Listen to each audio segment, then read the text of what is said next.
After almost 7 years of the PlayStation 4, the PlayStation 5 is right around the corner.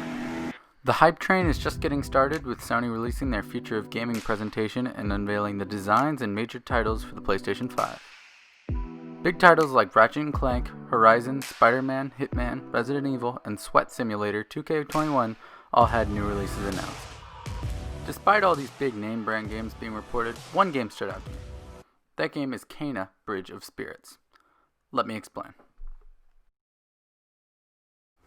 The PS5 is a tank of a console with insane specs, and the games introduced at Sony's presentation reflect that. It seems like so many of these games were aiming for super realistic graphics. As I was watching the presentation, I was just noticing game after game of uncanny valley human design.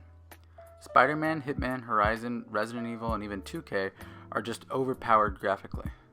These games are going for real instead of stylistic or interesting. Finally, after the event, I thought back on all the games and made the realization. Kena was basically everything I wanted.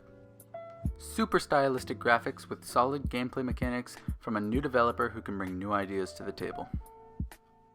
Kena comes from Ember Lab, a studio that began as a short film animation group, with Kena being their first video game production.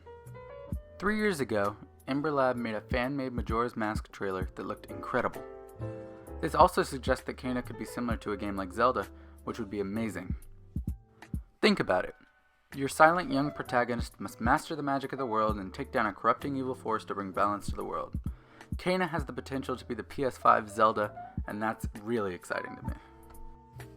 However, there's always that moment when I see a trailer that looked this good and I think to myself, this can't be real.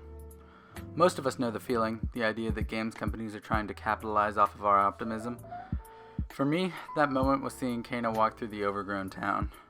I was just thinking to myself, how? But with the technical innovations of the PlayStation 5 and the pure cinematic strength of Ember Lab, this just might be real.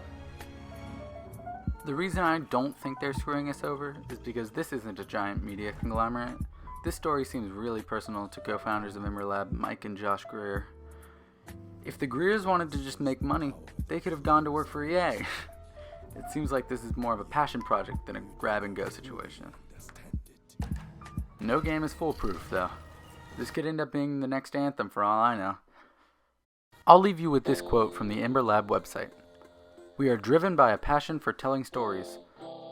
In the studio, the lines between technical, design, art, and story disappear as our team focuses on delivering immersive experiences that match our passion." If you enjoyed this video, please consider subscribing.